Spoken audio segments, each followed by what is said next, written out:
اوپر کر کے اور نقل کو اس کے تابع کر دیتے ہیں. تو معتزلہ وہ ہیں ہماری تاریخ کے کہ جنہوں نے نقل کو عقل کے تابع, وہ بھی اکثر و بیشتر قسم کی شفاعتیں جو ہیں ان کا ممکن ہے. وہ میں تفصیل جو کون سی شفاعت ہے وہ میں بعد میں عرض کروں گا. اہل سنت اب درمیان میں ہے, اہل سنت کا اجماع ہے شفاعت حق ہے, ہوگی. اس میں قرآن مجید کا بھی یہ اللہ 8 جگہ پر جو اللہ آ گیا ہے وہ میں نے آپ کو سامنے رکھ دیا ہے, گنوا دیا ہے کہ جہاں کیٹیگوریکل ڈینائل ہے کہ کوئی شفاعت نہیں, وہاں یہ ایکسیپشنز موجود ہیں قرآن مجید. شرطیں یہ ہیں, شرطیں وہ ہیں, لیکن اس کا ڈینائل تو نہیں, اس کا کیٹیگوریکل نفی تو نہیں. اور یہ کہ احادیث میں جو اس کی تفاصیل پھر آتی ہیں وہ تو پھر بہت ہی نمایاں ہے. یہ اب کیا ہے اس کو سمجھئے.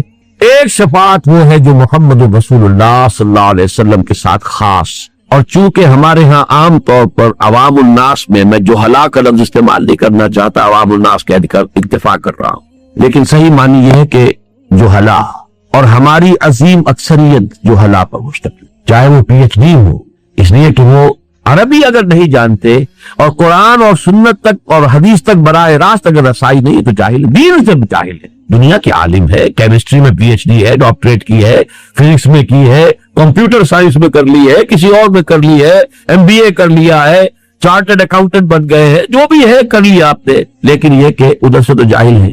ان جہلا میں سب سے زیادہ جو تصور گمراہ کل پیدا ہوا ہے وہ حضور کی شفاعت کبریٰ اور شفاعت عظمیٰ کے. تصور یہ ہے کہ حضور تو اپنی پوری امت کو بس شفاعت کر کے اور اللہ کے ہاں عذاب سے اور پکڑ سے اور حساب سے بچا لیں گے. تو کبریٰ کا لفظ آ گیا, شفاعت کبریٰ, شفاعت عظمیٰ. لیکن احادیث کا جب مطالعہ کریں گے تو آپ کو معلوم ہوگا وہ شفاعت کیا ہے. عجیب ہے بات, کہاں سے کہاں پہنچ جائیں گے, آسمان سے زمین پر آ جائیں. اس شفاعت کبریٰ کا جو اصل محل ہے وہ 2 چیزیں ہیں جو قرآن جو احادیث نبویہ سے ثابت ہے. نمبر 1 یہ کہ قیامت کا دن جو بڑا سخت ہوگا, بڑا بھاری ہوگا. وہ دن کتنا سخت اور کتنا بھاری ہوگا, سورہ مزمل میں فرمایا ہے یوم یجعل الولدان شیبا, اس کی سختیاں, اس کی صعوبتیں بچوں کو بوڑھا کرتے. یوم یجعل الولدان شیبا السماء منفطر به کان وعده مفعولا. آسمان اس دن سے گویا کہ پھٹا پڑ رہا ہے. ایک ایسی چیز ہے جو کہیں پر کسی جگہ پر ہو اور اس کے بوجھ سے وہ شے پھٹی جا رہی. وہ قیامت کا دن جو ہے گویا کہ آسمانوں میں ثقلت فی السماوات والارض, وہ تو آسمان اور زمین کے اندر موجود ہے. وہ قیامت ان بلٹ ہے اور اس کی وجہ سے وہ پھٹنے کو ہے. اور وہ دن کیسا ہوگا, یوم یجعل الولدان شیبا. اسی کو سورہ مدثر منصر, یہ 2 سورتیں جو ایک دوسرے کی ہیں انہی کے حوالے اس وقت دے رہا ہوں. ذالک یومئذ یوم عسیر علی الکافرین غیر یسیر فاذا نقر فی الناقور فذالک یومئذ یوم عسیر علی الکافرین غیر یسیر. بڑا سخت اور بڑا بھاری دن ہوگا. اب اس کی تفاصیل آتی ہیں, وہ جو آپ نے روایات میں سنا ہوگا, سورج سوا نیزے پر ہوگا اور سخت گرمی ہوگی, اور سخت جو ہے وہ اس وقت لوگوں کے اوپر جو ابتلا کا وقت ہوگا. اور ابھی ہیئرنگ سٹارٹ نہیں ہو رہی, یہ ججمنٹ کا یوم الدین ہے, جزا و سزا کے فیصلے کا دن ہے. عدالت لگی ہوئی ہے, کھڑے ہیں انسان, فوج در فوج کھڑے ہیں, لیکن یہ کہ دیر ہو رہی ہے, تاخیر ہو رہی ہے, ججمنٹ شروع نہیں ہو رہی, ہیئرنگ شروع نہیں.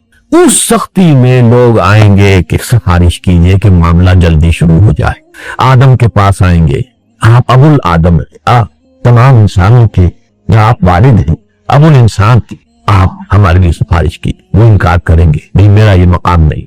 اس طرح تمام انبیاء کا ایک ایک کر کے, اور اس کے بارے میں جو آپ سنا ہوگا بارہا روایات, نفسی نفسی, ہر ایک یہ کہے گا کہ مجھے تو خود اپنی پڑی ہوئی ہے, میں کیا سفارش کروں. حضرت عیسیٰ تک بات یہاں آ جائے گی کہ نفسی نفسی. پھر حضور صلی اللہ علیہ وسلم کے پاس لوگ آئے کہ آپ تو خاتم الانبیاء ہیں, آپ اللہ کے بہت محبوب ہیں. چنانچہ اس کے جو الفاظ آتے ہیں حدیث میں, یہ صحیح مسلم کی روایت جو میں آپ کو سنا رہا ہوں. فیقولون, اب وہ لوگ کہیں گے یا محمد, اے محمد صلی اللہ علیہ وسلم, انت رسول اللہ وخاتم الانبیاء وغفر اللہ لك ما تقدم من ذنبك وما تأخر. اے محمد صلی اللہ علیہ وسلم, آپ تو اللہ کے رسول, تمام انبیاء پر مہر, تمام انبیاء کے خاطب, اور آپ کے لیے تو اللہ تعالیٰ نے قرآن میں ہی اعلان کر دیا اللہ کہ آپ کی ساری خطائیں معاف, کوئی خطا اگر ہے بھی سب کو آپ, جو بھی پچھلی اور اگلی ہے. لہذا آپ ہمت کیجئے, اشفع لنا الی ربک الا تری, آپ دیکھ لیجئے, کوئی شفاعت کیجئے ہماری, آپ دیکھ لیجئے ما نحن فیہ الا تری ما قد بلغنا, آپ دیکھ لیجئے ہمارے کیا حالت ہو گئی ہے, ہم کس حال میں ہیں, کس مصیبت میں ہیں, کس مشقت میں ہیں. فانطلقوا,